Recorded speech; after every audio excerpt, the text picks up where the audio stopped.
What's up? What's up? It's 7 o'clock. It's almost 7 o'clock on Tuesday, July 30th, 2024. We're going to start off with a quote of the day by Vincent van Gogh. I would rather die of passion than of boredom. I agree with you, dude. I would rather die of passion than of boredom. So what I was thinking about doing is watching this movie on YouTube by Swan Bitcoin, so all credit goes to them, and just kind of go through it, pause it, talk about it, give my opinions, just kind of analyze it from my own perspective, and learn something, try to take away a couple things that I can add to my quiver of knowledge.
God bless you.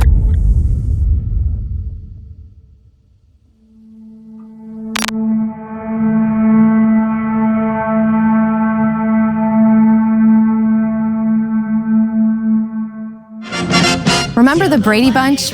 Back before our money was broken, you could have one parent working while supporting a family with 6 kids and a live-in maid. Oh yeah, and a dog, Tiger. What happened? I have directed Secretary Connally to suspend temporarily the convertibility of the dollar into gold or other reserve assets. So President Nixon in August 15, 1971, took the dollar off the gold standard so we could print more money, so we could steal your wealth. And the reason that he decoupled gold from currency was to pay for the Vietnam War.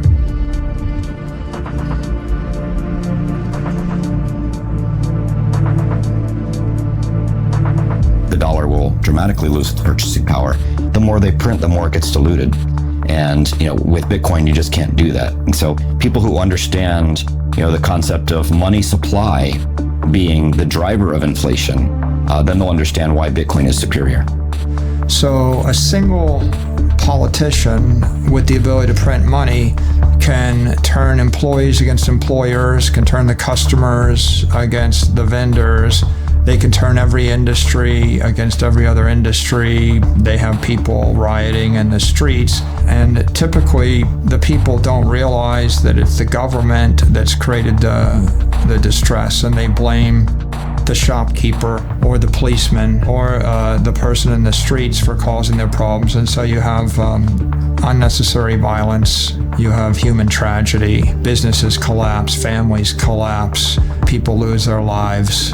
And it's all because the economy is, in essence, collapsing because the energy is being drained out of the currency.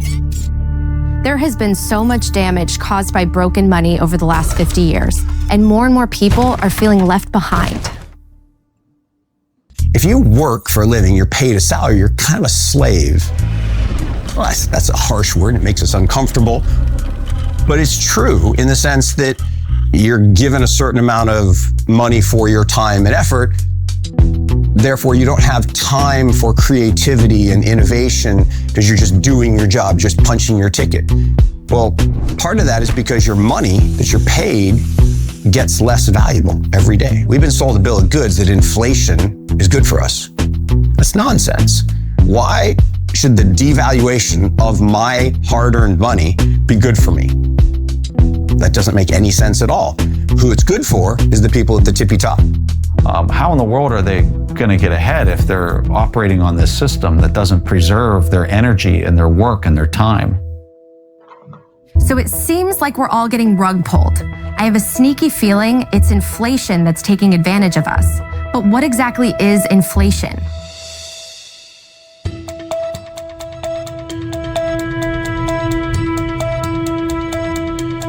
There are two kinds of inflation. There's inflation due to unfortunate acts of God, force majeure. So if the monetary system is being run perfectly, and if there's a tornado or a hurricane, and there's a temporary shortage of goods and services, then prices will go up. And so that is physical inflation. But there's another form of inflation, which is monetary inflation, and this is much more common. And this is generally the source of 98% of inflation in the world, the vast majority of it. And that's when all of the goods and services and assets in a society are priced in a currency that is in and of itself inflationary. So if I price things in the dollar and I double the supply of dollars, the supply of houses doesn't increase, but the supply of dollars does increase. Therefore, the prices will probably double over time. Typically, especially if you're going through a hyperinflation, wages do not keep up. They do not keep up. And so inflation eats into purchasing power. You can't buy enough to feed your family. The average income in this country is now $5,000 less than the average cost of living. Of the cost of basic human needs, food, shelter, and transportation is now $5,000 more than the average person makes, which means if you're in that category, which is most Americans, you now cannot make ends meet. Here in the United States, they target 2% inflation. They're literally saying we want to steal about 2% of your purchasing power every year. And then we have years like this where the inflation rate is 7 or 8 or 9% higher than normal. That means they're just stealing our purchasing power even that much faster. So there's no honest unit of account for them. It's just a credit-based system. They're just making different numbers on their spreadsheets and they say, you know what, we're going to create this much more credit this year. We're going to destroy this much more purchasing power. And it's the citizens of the country that pay for that. We're paying for our government to make irresponsible decisions. So yes, I think that's very immoral. At this point, it's getting very difficult for people to catch up. We're seeing more people working multiple jobs just to make ends meet. We see more dual income households. There's less households where you just have one person that works and one person that stays home and runs the household and the family. Now everybody's working. So let me get this straight. We take our God-given talents and work really hard, and our money buys us less and less every year? I don't like the sound of that. So how does government create money? We print it digitally. So we as a central bank, we have the ability to create money digitally. We also print actual currency and we distribute that through the Federal Reserve banks. This is a pretty good documentary so far.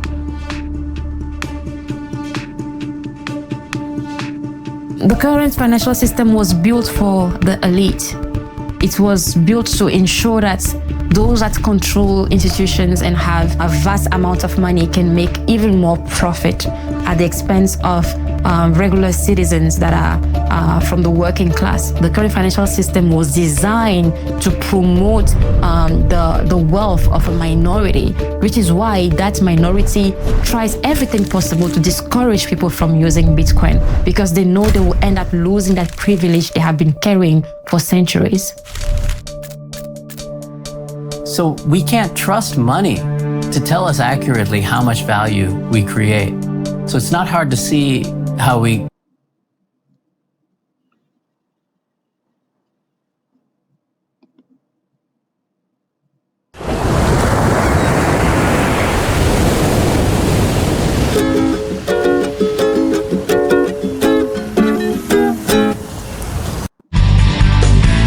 begin to move, top of the shift lever.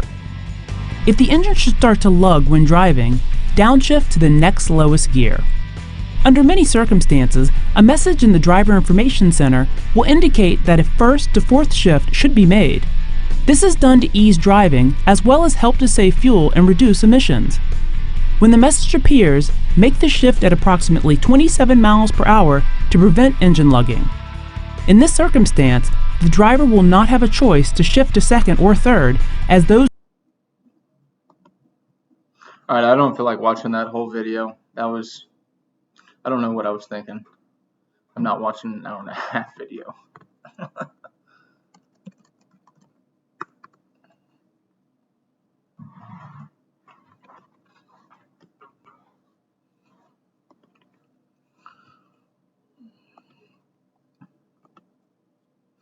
Bitcoin.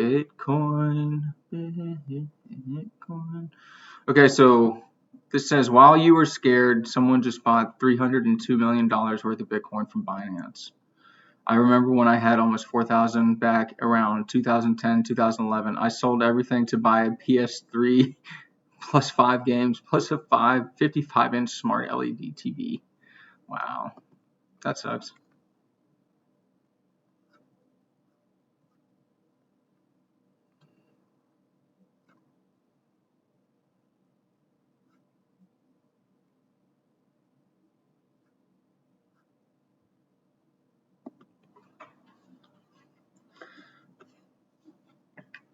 All right, so we're just going to read some stuff because this is helping me get educated on it, and I think it's just interesting stuff. So why Bitcoin is more than just digital gold. Hey, everyone. I've been diving deep into the world of Bitcoin lately, and I wanted to share some thoughts. I've often heard Bitcoin being referred to as digital gold, but the more I learn, the more I think this label doesn't do it justice. Here's why. Decentralization. Unlike gold, which is controlled and influenced by governments and big players, Bitcoin operates on a decentralized network. No single entity can control it, making it more democratic and resilient to manipulation. Transparency. Every Bitcoin transaction is recorded on a public ledger called the blockchain. This level of transparency is unprecedented in traditional financial systems and can potentially reduce corruption and fraud. Scarcity. While gold is scarce, Bitcoin scarcity is algorithmically guaranteed. There will only ever be 21 million Bitcoins, and this hard cap is built into the code. It is like digital scarcity on steroids. Portability. Moving gold around is a logistical nightmare. Bitcoin, on the other hand, can be sent anywhere in a matter of minutes across the world. This makes it incredibly useful for international transactions and remittances. Accessibility. Anyone with an internet connection can own Bitcoin. This opens up financial services to millions of people who are unbanked or underbanked, providing them with the store of value and means of transaction. Innovation. Bitcoin is just the beginning. The technology behind it, blockchain, is sparking innovation across various sectors, from finance to supply chain management to voting systems. We're only scratching the surface of its potential applications.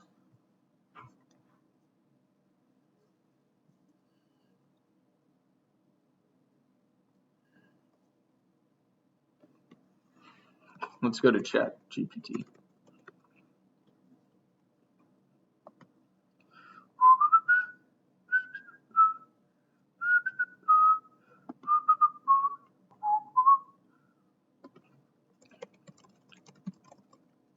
Bitcoin price in 2050.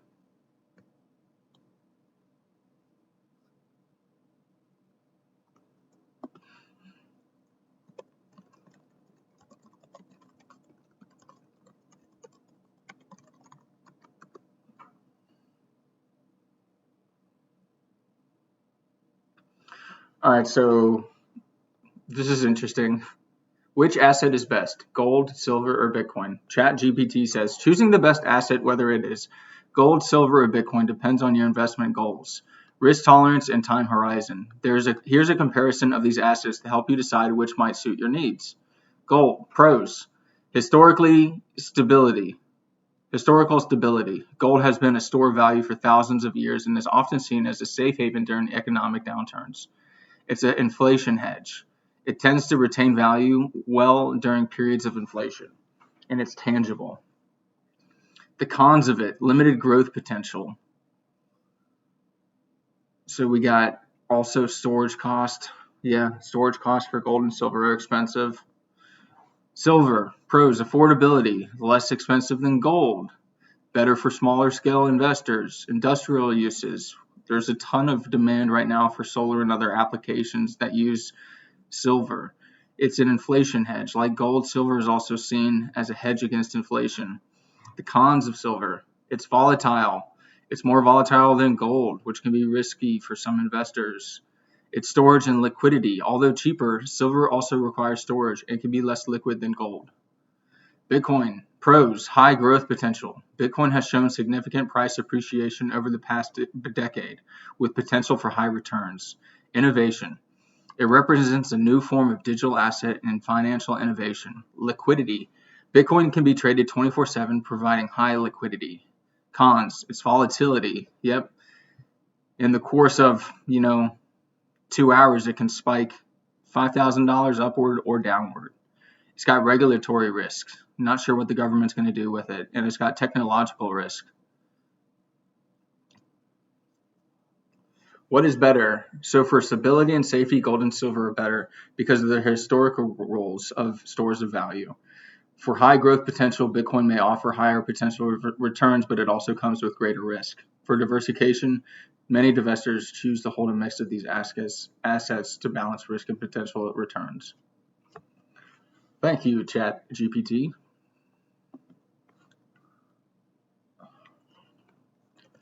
How much should I pay for a C6Z06 2008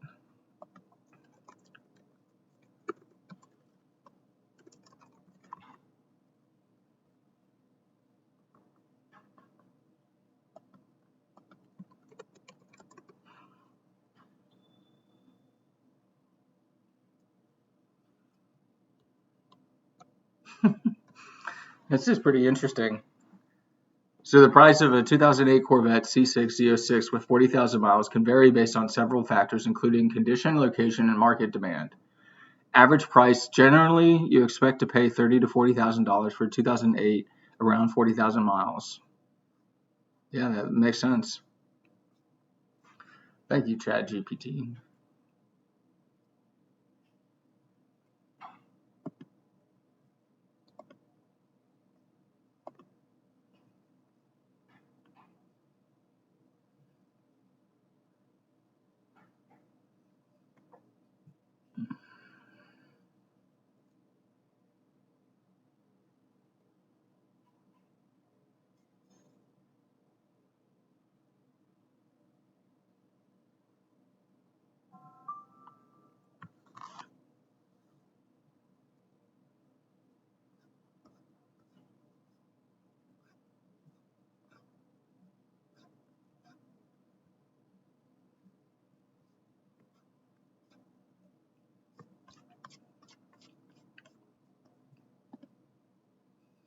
All right, I'm going to find another Bitcoin presentation and read through it.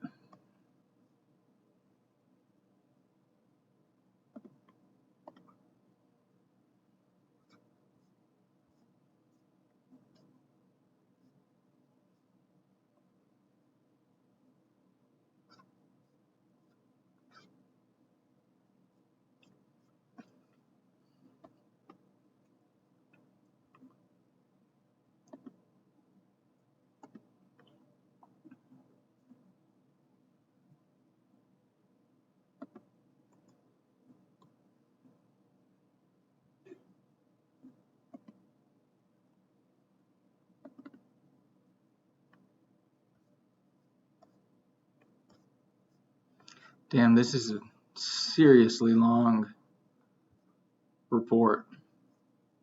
Yeah, I'm not reading that.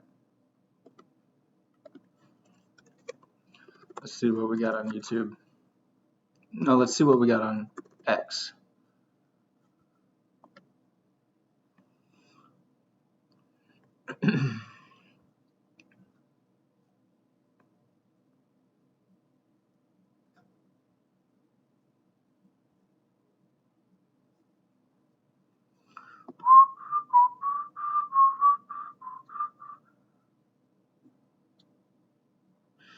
So Fred says, if you don't own Bitcoin, how do you plan on protecting yourself from the U.S. debt spiral?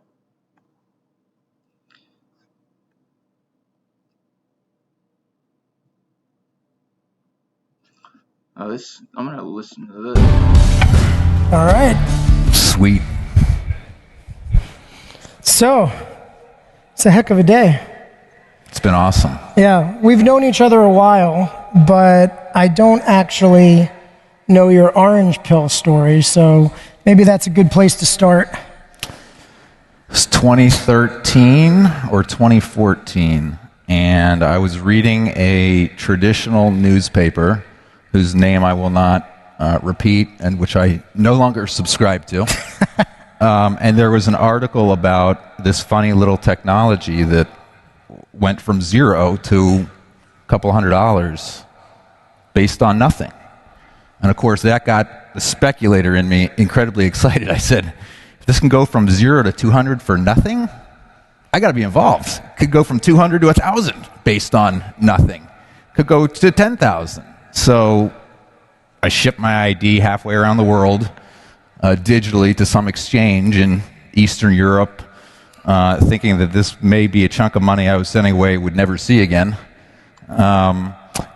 But then I actually started following it. I read the white paper. I did the work. I thought about the implications longer term for all kinds of things, from cost of capital within finance and different ways it could change the world, and then just really became an ultimate believer in it for all kinds of reasons. And here we are. So we've just been buying steadily and accumulating over time. And it's been awesome. I'd like to hear your orange pill story. That's actually. OG, man. I didn't realize that.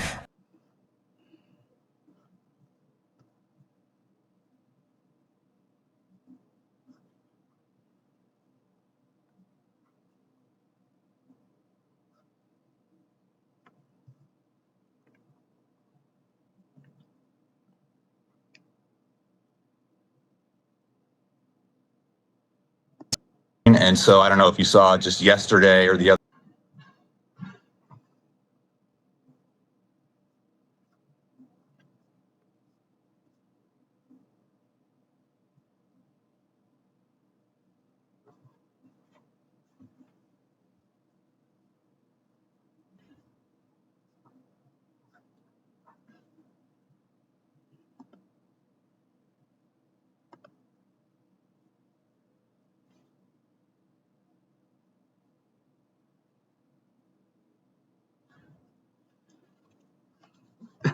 This can't be real.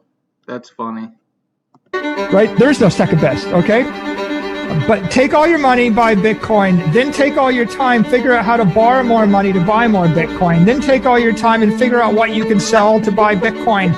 And if you absolutely love the thing that you don't want to sell it, go mortgage your house and buy Bitcoin with it. And if you've got a business that you love because your family works for the business that's in your family for 37 years and you can't bear to sell it, mortgage it, finance it, and convert the proceeds into the hardest money on earth, which is Bitcoin.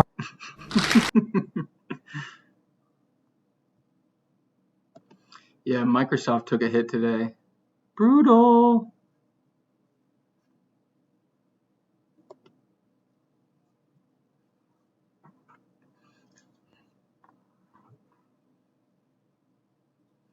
Fox Business is referencing $52 million Bitcoin price predictions on national television. You are not bullish enough? What?